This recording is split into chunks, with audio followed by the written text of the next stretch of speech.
What if everything you thought you knew about death was wrong? What if one of the greatest minds in human history had discovered something so profound, so dangerous, that it had to be buried forever? Picture this. It's a quiet evening in 2025 when a team of digital archaeologists stumbles across something that shouldn't exist. Deep in the encrypted vaults of Cambridge University's classified archives, they find an audio file with a name that makes their blood run cold. The metadata reads simply, "Hawking Consciousness Beyond." If you've ever wondered what happens when we die, you need to hear this story. But first, smash that like button, subscribe to stay updated on discoveries that challenge everything we think we know, and drop a comment telling me what you think happens after death. You see, Stephen Hawking spent his life pushing the boundaries of what we thought possible. He showed us black holes, explained the birth of time itself, and made the impossible seem inevitable. But there was one subject he barely touched in public, one question that seemed to make even the boldest physicist hesitate. What happens to consciousness when the body dies? Most people remember Hawking's public stance. Death is like turning off a computer, he'd say. When the brain stops, that's it. Game over, nothing more. But what if that wasn't the whole story? What if behind closed doors, away from cameras and journalists, Hawking was exploring possibilities that would shatter our understanding of reality itself? The audio file these researchers discovered wasn't supposed to exist. According to every official record, Hawking had refused interviews during the early 2000s. His condition had worsened, and he'd become increasingly selective about public appearances.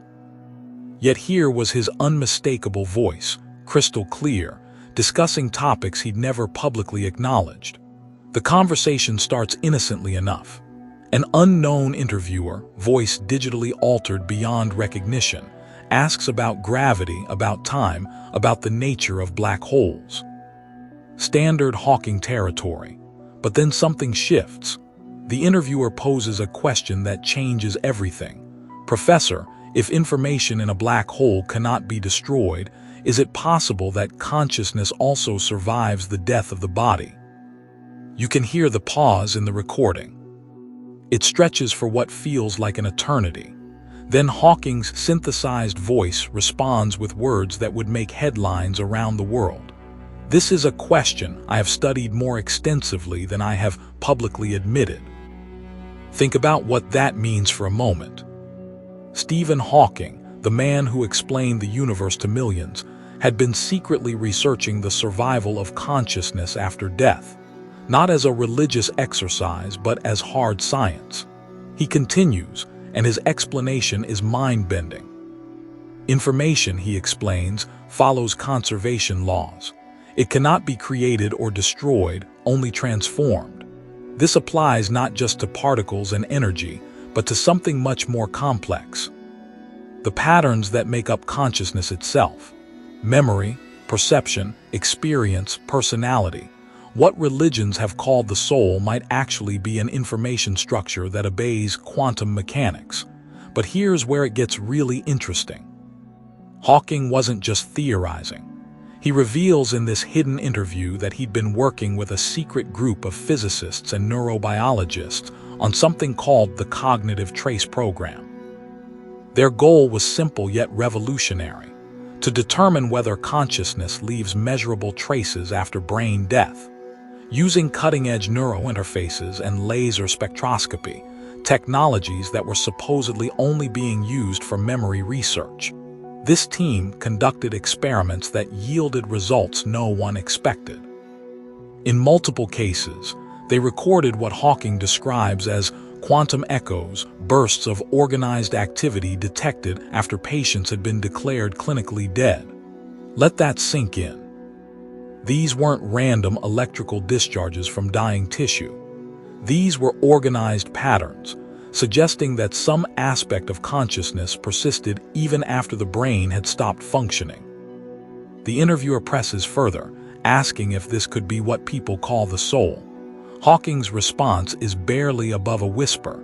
If you strip away religious interpretations, yes, It's an informational soul. It doesn't belong exclusively to the body. It's part of quantum reality. Now, if you're thinking this sounds like science fiction, you're not alone. But remember, this is the same man who predicted that black holes emit radiation, a theory that seemed impossible until it was proven correct. Hawking had a track record of being right about things that seemed wrong. The audio file reveals even more shocking details.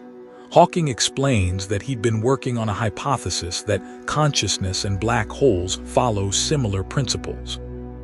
Just as a black hole doesn't destroy information but transforms it, consciousness might follow the same path. It doesn't disappear at death. It changes its form of existence. But then something strange happens in the recording. The audio quality suddenly deteriorates, as if someone was trying to jam the signal. When the researchers used spectral analysis to clean up the distorted sections, they recovered fragments that were even more explosive. Hawking reveals that publishing this research would be too dangerous. He explains that confirming the existence of consciousness after death would change everything: philosophy, science, religion, politics. Some would use it for good, others for control. Humanity, he suggests, might not be ready for such knowledge. The file ends abruptly with a sharp click, but the mystery was just beginning. Hidden in the metadata, the researchers found something extraordinary: coordinates pointing to a laboratory complex near Geneva, Switzerland. Not just any laboratory, one connected to CERN, the European Organization for Nuclear Research. When they investigated further, they discovered that this facility had been used in the early 2000s by a classified project led by Dr. Mark Euler, a physicist who had previously collaborated with Hawking. Official records claimed the lab was used for testing magnetic systems, but declassified documents revealed something called the Cognitive Echo Project. The reports from this project are genuinely disturbing. They describe recording anomalous quantum radiation at the moment of clinical death that continued for several minutes after all cardiac and brain activity had ceased. The probability of these signals occurring by chance was calculated at less than 1 in a million. But here's where the story takes a dark turn. Dr. Mark Euler disappeared in 2004. His trail went completely cold. All employees associated with the Cognitive Echo project were either dismissed or reassigned. The project materials were classified beyond the highest security levels, and official CERN reports made no mention of the work after 2003. When the research team studying Hawking's interview began to dig deeper, they started receiving anonymous warnings. They were told to stop their investigation. One audio forensics expert suddenly refused to continue working and left the country. The pressure was mounting, but they refused to give up. That's when they made another breakthrough. Hidden within the digital structure of the original audio file was an encrypted message consisting of just 6 words.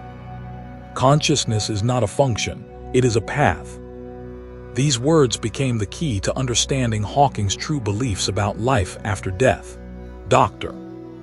Lewis Harding, a quantum informatics specialist on the research team, proposed that if consciousness is indeed an informational structure, it might transition after death into what he called a quantum memory field, a state where personality patterns don't disappear but continue to exist as waves that can interact with each other. This idea connects to the work of other brilliant physicists like Roger Penrose and John Wheeler, who suggested that the universe itself might have memory-like properties. If true, consciousness doesn't just persist after death, it might actually reincarnate. To test this theory, the team began comparing data from CERN's experimental archives with documented cases of children who claimed to remember past lives. What they found was shocking. 13 cases where children described events related to places and people that had been documented in the Cognitive Echo project and similar studies.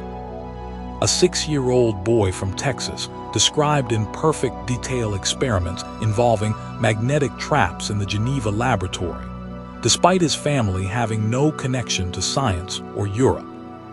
A girl from California recalled number sequences that exactly matched test codes from the Cognitive Echo project. These weren't vague memories or coincidences. They were precise, verifiable details that no child should have known. Dr. Harding concluded that if consciousness truly persists as quantum information, it could be picked up by new carriers.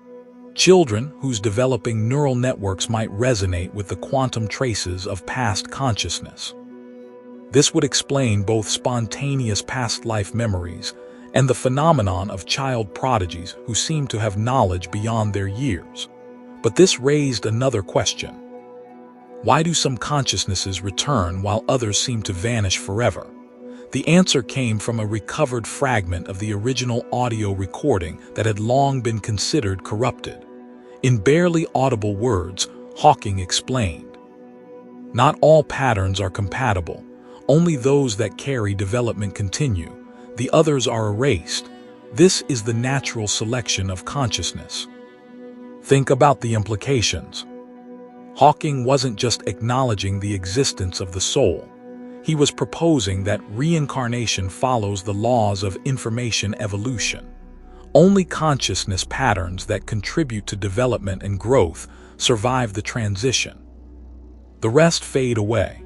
This discovery changed everything the research team thought they knew about life, death, and the nature of human existence.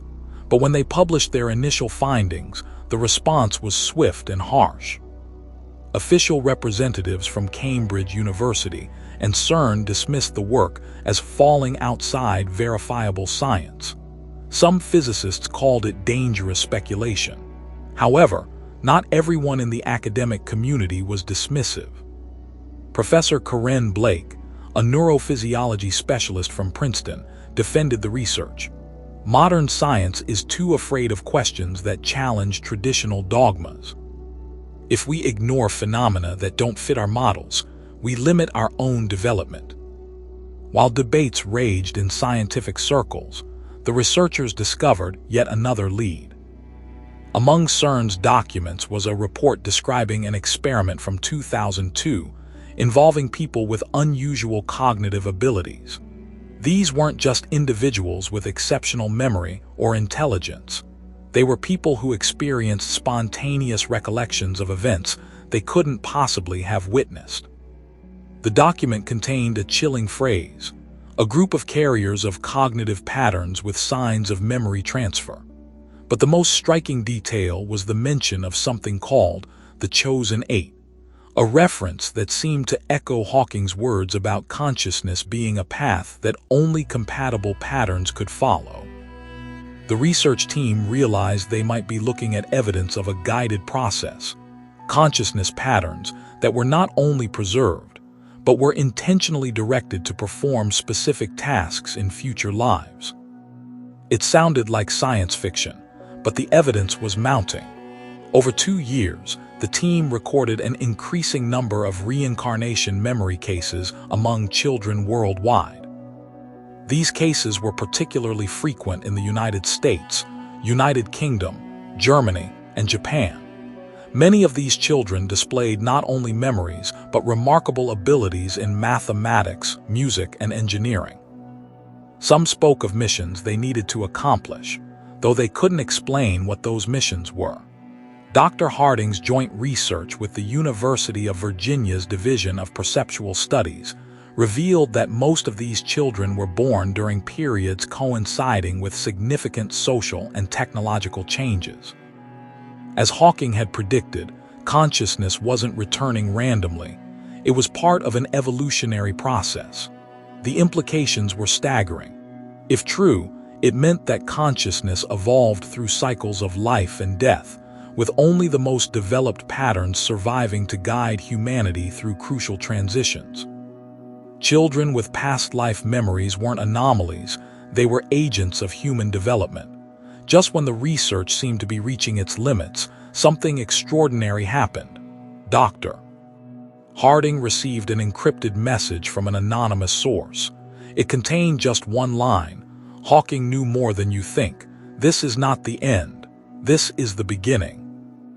Attached was a file titled Protocol of the Evolution of Consciousness, a document outlining a comprehensive theory developed by Hawking together with a small group of physicists, neurobiologists, and philosophers.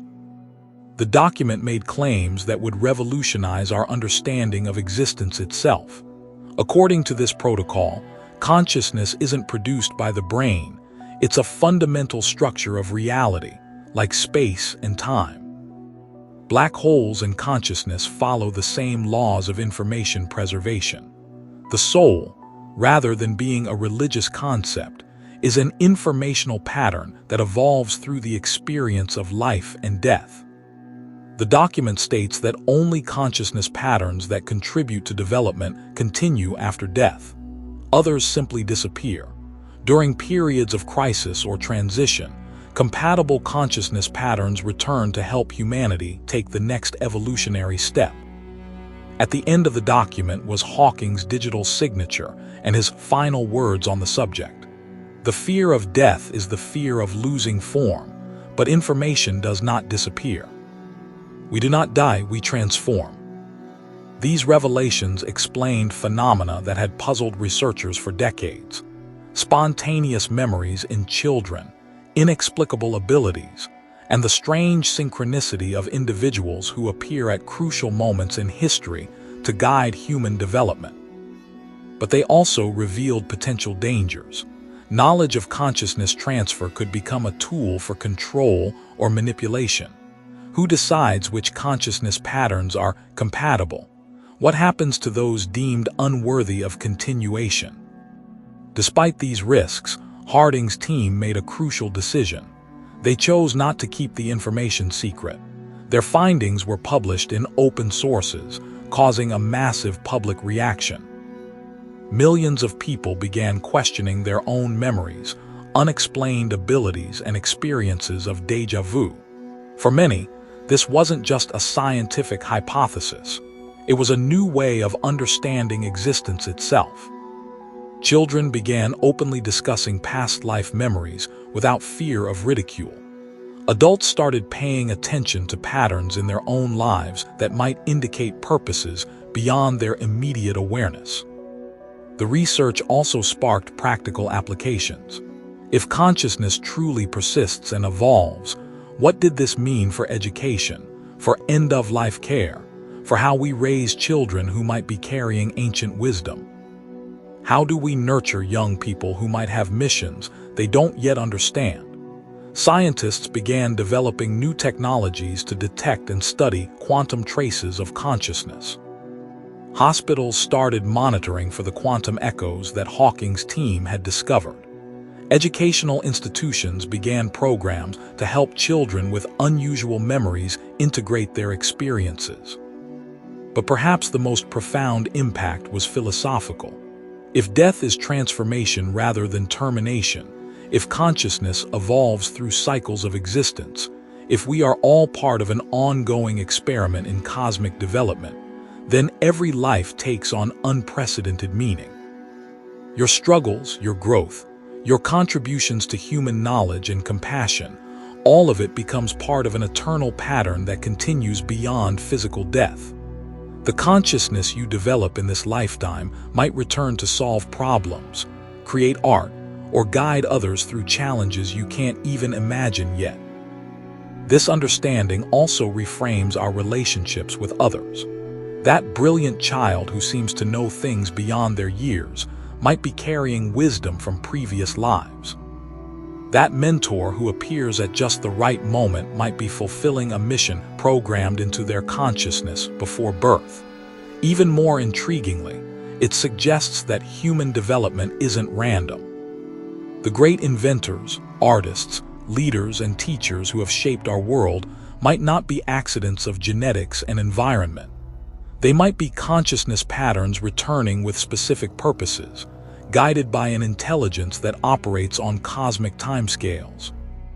As Hawking predicted, this discovery was only the beginning. Research continues into the mechanisms of consciousness transfer, the criteria for pattern compatibility, and the methods by which returning consciousness adapts to new circumstances.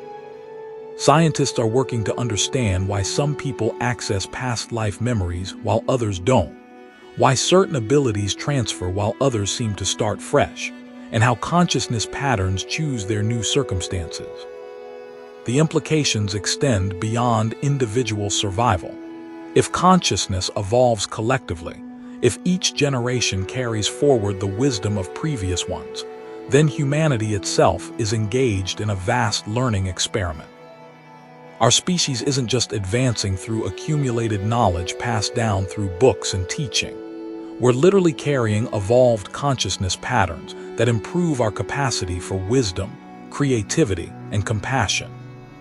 This means that the future of humanity depends not just on technological advancement or social progress, but on the quality of consciousness we develop and pass forward. Every choice you make, every skill you develop, every moment of growth becomes part of a pattern that might persist beyond your current lifetime. The research has also revealed why periods of crisis often produce individuals with extraordinary capabilities. During times of challenge, consciousness patterns with relevant experience return to provide guidance. Wars produce strategic geniuses, technological transitions generate innovative minds, and social upheavals create visionary leaders, not by chance, but by design. If this seems overwhelming, remember that you don't need to understand the mechanism to participate in it.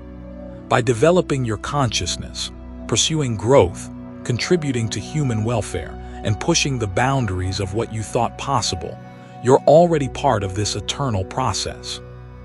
The hidden interview that started this entire investigation might have been meant to remain secret forever. But some knowledge refuses to stay buried.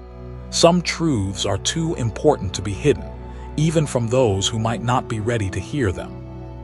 As more people learn about consciousness evolution, as more children openly discuss their past life memories, as more scientists study the quantum echoes of departed minds, we're witnessing the birth of a new era in human understanding.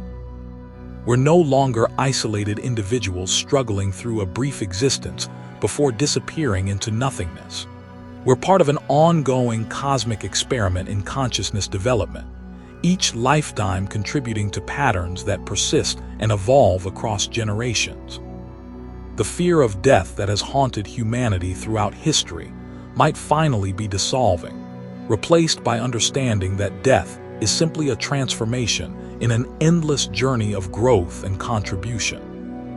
And if Stephen Hawking was right, if consciousness truly follows the path he described, then every person reading this, every moment of awareness you're experiencing right now, is part of something magnificent and eternal that extends far beyond anything we previously imagined.